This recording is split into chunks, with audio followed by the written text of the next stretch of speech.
خوش آمدید۔ آج ہم نگہبان رمضان امدادی پیکج پر تفصیل سے بات کریں گے اور اس سے جڑی ہر اہم معلومات کو سمجھنے کی کوشش کریں گے۔ سب سے بڑا سوال جو آج کل بہت سے لوگوں کے ذہن میں ہے، اگر کوئی سمجھتا ہے کہ وہ اس امداد کا اہل ہے لیکن اسے یہ امداد نہیں ملی تو اسے کیا کرنا چاہیے؟ اس پوری گفتگو میں ہم اس پروگرام سے متعلق ہر ضروری بات پر روشنی ڈالیں گے۔ اچھا، تو آئیے شروع کرتے ہیں۔ سب سے پہلے تو یہ جاننا ضروری ہے کہ یہ نگہبان رمضان پیکج آخر ہے کیا اور اس کا بنیادی مقصد کیا ہے۔ دیکھیں، یہ کوئی چھوٹا موٹا پروگرام نہیں ہے، اس کا پیمانہ واقعی بہت بڑا ہے۔ ہم پنجاب بھر میں 42 لاکھ خاندانوں کی بات کر رہے ہیں۔ جی ہاں، 4.2 ملین گھرانوں تک یہ امداد پہنچائی جا رہی ہے۔ تو سب سے خاص بات یہ ہے کہ یہ امداد پہنچائی کیسے جا رہی ہے۔ وزیر اعلیٰ پنجاب کے اس اقدام کا سب سے بڑا مقصد عزت نفس کے ساتھ مدد فراہم کرنا ہے۔ اس کا مطلب ہے کہ لوگوں کو لمبی قطاروں میں نہیں لگنا پڑے گا، کوئی دھکم پیل نہیں ہوگی، بلکہ امدادی کارڈز لوگوں کے گھروں کی دہلیز پر پہنچائے جا رہے ہیں۔ ٹھیک ہے، تو فرض کریں کہ کسی خاندان کو یہ کارڈ مل گیا ہے، اب آگے کیا؟ اس کا استعمال کیسے کرنا ہے؟ آئیے اس کے عملی پہلو کو سمجھتے ہیں۔ طریقہ کار کو جان بوجھ کر بہت ہی سیدھا سادہ رکھا گیا ہے۔ مستحق افراد اپنا کارڈ کسی بھی A T M, bank of Punjab کے قائم کردہ مراکز یا کیمپوں یا پھر مخصوص ڈیلرز کے پاس لے جا سکتے ہیں۔ وہاں وہ آسانی سے کارڈ استعمال کر کے اپنے پورے 10,000 روپے نقد حاصل کر سکتے ہیں۔ اب یہ بات بہت اہم ہے، اس میں کوئی لمبا چوڑا چکر نہیں ہے، نہ کوئی پن چاہیے، نہ کوئی خفیہ کوڈ، اور سب سے ضروری بات، اس پر کوئی فیس یا کٹوتی نہیں ہے۔ یہ ایک بالکل صاف اور سیدھا لین دین ہے۔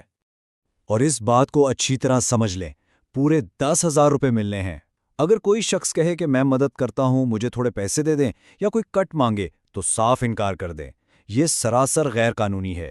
ایسی کسی بھی پیشکش کو فوراً مسترد کر دینا چاہیے۔ جیسا کہ حکام نے خود کہا ہے، آپ کے پورے کا پورا 10,000 آپ کی امانت ہے۔ یہ رقم ایک امانت ہے اور اس میں سے 1 روپے بھی کم نہیں ہونا چاہیے۔ تو سوال یہ پیدا ہوتا ہے کہ یہ 42 لاکھ خاندان ہیں کون؟ آئیے دیکھتے ہیں کہ اس امداد کے حقداروں میں کون کون شامل ہے۔ دیکھیں، اس پروگرام میں کوشش کی گئی ہے کہ معاشرے کے مختلف طبقات تک پہنچا جائے۔ سب سے بڑا حصہ تو 30 لاکھ نئے خاندانوں کا ہے جن کی نشاندہی سروے کے ذریعے کی گئی ہے۔ اس کے ساتھ ساتھ 10 لاکھ پرانے راشن کارڈ ہولڈرز کی امداد بھی بڑھائی گئی ہے۔ اور یہی نہیں، پروگرام میں مسیحی برادری کے تقریباً 1,57,000 خاندانوں اور کان کنی کے شعبے سے 24,000 سے زائد مزدوروں کو بھی شامل کیا گیا ہے۔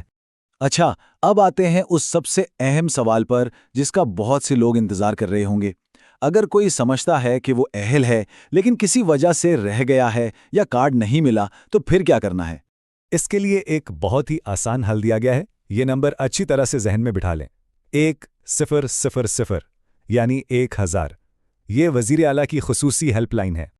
اس کو استعمال کرنے کا طریقہ بھی سیدھا ہے، بس اس نمبر پر کال کرنی ہے اور اپنا قومی شناختی کارڈ نمبر بتانا ہے۔ اس نمبر کے ذریعے سسٹم فوری طور پر تفصیلات اور اہلیت کی جانچ کر سکتا ہے۔ اور یہ صرف ایک ہیلپ لائن نہیں ہے، اس کے ساتھ ایک وعدہ بھی جڑا ہے۔ وزیر اعلیٰ نے واضح ہدایت کی ہے کہ ہر جائز شکایت کا 24 گھنٹے کے اندر اندر ازالہ کیا جائے گا اور مستحق فرد کا حق اس کی دہلیز تک پہنچایا جائے گا۔ آخر میں ایک بہت ہی ضروری بات، جہاں بھی اس طرح کے بڑے امدادی پروگرام ہوتے ہیں وہاں فراڈ کا خطرہ بھی بڑھ جاتا ہے۔ تو اس سے بچنا کیسے ہے؟ کچھ باتیں بالکل واضح ہیں۔ اگر کوئی بھی شخص پیسے مانگے، اس کی فوراً اطلاع دیں۔ اس نظام کا غلط فائدہ اٹھانے والوں کے خلاف پہلے ہی FIR درج کی جا چکی ہیں۔ اور یہ بھی یاد رکھیں کہ 1000 ہیلپ لائن کا غلط استعمال نہیں کرنا۔ یہ صرف ان لوگوں کے لیے ہے جو واقعی مستحق ہیں اور کسی وجہ سے رہ گئے ہیں۔